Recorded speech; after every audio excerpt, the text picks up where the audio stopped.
Hi you guys, it's been a long time since I've done this, since last year I suppose, but we're going to go over just a few quick points on 5.5 and 5.6. And the assignments are pretty short, so you should get through those, and then you have review and reflection, and chapter 5 test will be on Tuesday. So on 5.5 it's the triangle inequality, and the point of this is this triangle inequality theorem. This says that the sum of the lengths of any two sides of a triangle must be greater than the length of the third side. It's actually pretty simple to understand. It's just saying this red plus the blue side has to be greater than the green side, and the blue plus the green has to be greater than the red, and then the green plus the red has to be greater than the blue. And here's what it looks like in numbers. It says, is it possible to form a triangle with side lengths of 6.8, 7.2, and 5.1? Well, we have to test out all three of these possibilities. So we have to say let's see, we better hit pen. So is 6.8 plus 7.2 greater than 5.1? Well, yes it is. Okay. Is 7.2 plus 5.1 greater than 6.8? Again, yes, it is. And is 6.8 plus 5.1, it's a nasty 5, greater than 7.2? Well, yeah, that equals whatever. Definitely. So we can say, since all three of these checked out, we can say yes. These three sides will form a triangle. Let's do another one. We have sides 9, 13, and 22. So again, we have to check them all out. So is 9 plus 13 greater than 22? No, 9 plus 13 is not greater than 22. It is equal to, but it must be greater than. I could go through and do the other ones as well, but it doesn't matter. As soon as one of them doesn't work, then you say no, it will not make a triangle. All right, the last two examples for this is just finding the range for the measure of the third side of a triangle. So if we know two of the sides are 5 meters and 11 meters, then we can figure out what would work for the third side. So we're going to just put, let's say, x as your third side for now.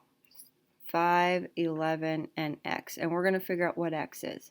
So we have to write those same three inequalities up here of each of the sides.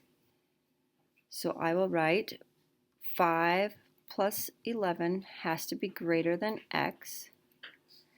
I will write 5 plus x has to be greater than 11, and I'll write 11 plus x has to be greater than 5. So that's all three sides, and if you want to draw it out to kind of understand it, you can. X as one side, 11 as one side, and 5 as one side. So then we just go ahead and solve these, and this would be 16 on this side.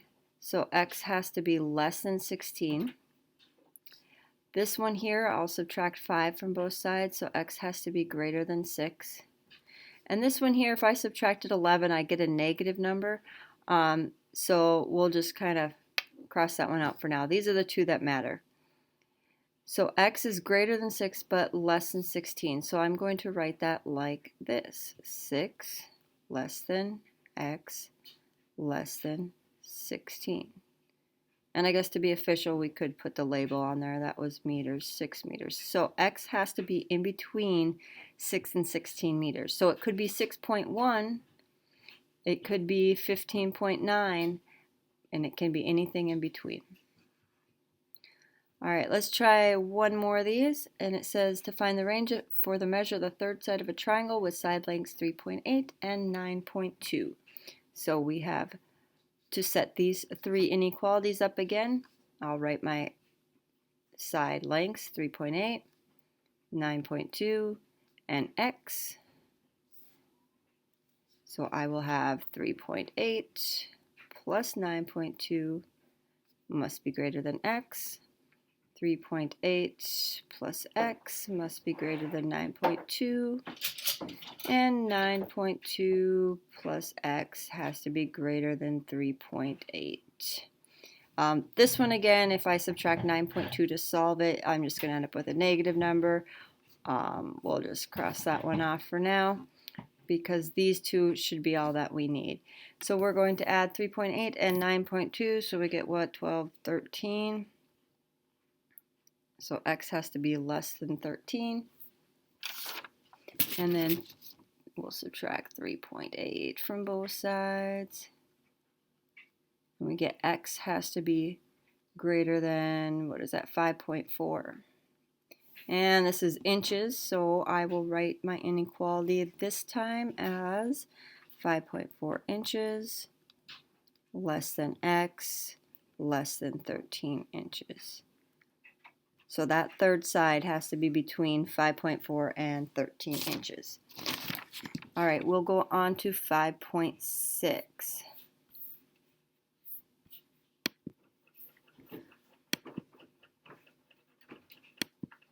Okay, here we go. So 5.6 is inequalities in two triangles.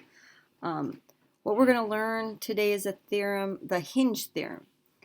And it's saying if two sides of a triangle are congruent to two sides of another triangle, then that included angle, so that angle in between those sides that are congruent, if what it says, and the included angle, the first is larger than the included angle of the second, then the third side of the first triangle is longer than the third side of the second triangle. Well, I can't even read that apparently. What it's saying is if you have these two sides are congruent to these two sides, and if this angle is bigger than this angle, then this side is longer than this side. Okay? And then the converse says the same sort of thing. If you have congruent sides and this third side is shorter than this third side, then this angle must be smaller than this angle. So let's compare the lengths of FG and GH. So we have two triangles here. We have a congruent side here, and then this is the reflexive property of the same side, so it's congruent to itself. So this angle of 67 and this angle of 62, they're the included angles of each of the triangles. So we're supposed to compare this side here, this FG, with this side here, the GH. So basically, all I need to know is which side is bigger, FG or GH. Well, 67 is larger than 62, so its side, this FG, is going to be larger than GH. And I'll just write that up like FG is greater than GH. And that's all there is to that one. Very similar with a 1B here. It says compare the measures of angles JKM, so this one right here, and measure K of angle KML, so this one right here. Now remember, it has to be the included angle. So we have a congruent, the included angle, and a congruent side because it's the reflexive property, it's the same. It's congruent to itself. So we have congruent, included, congruent. So now we're looking at that third side, and whatever third side is bigger, which is this one here, 7.2, means that that angle is larger than the other. So that means angle KML is greater than angle JKM.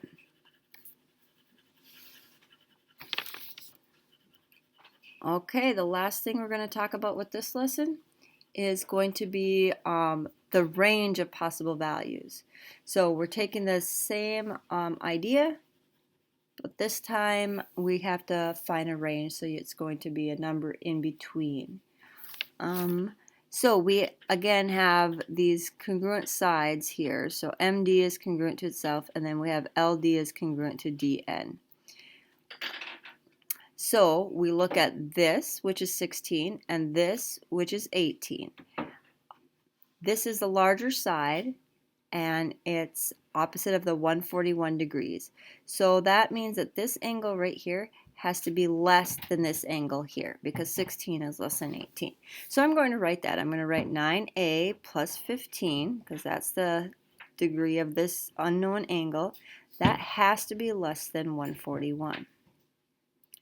Likewise, we need to set up another inequality. That angle has to be greater than 0.